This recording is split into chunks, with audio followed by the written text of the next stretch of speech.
na siya, guys. So, na ano na siya, natuyo na siya. And then, ang ilalagay natin ay, ilalagay natin siya ng paminta. Paminta, guys. Para magkaroon siya ng flavor. Yan, guys. Hindi ko na siya lalagyan ng ano,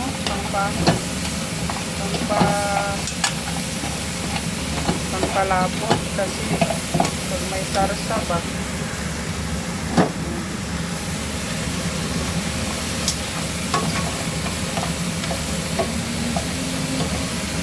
And then, lalagyan natin ng ganito.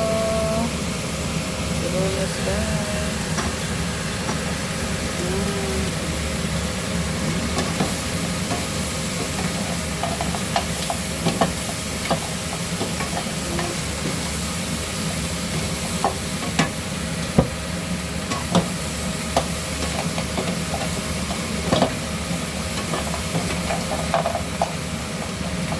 Pepper crab ito. Sarap, di ba?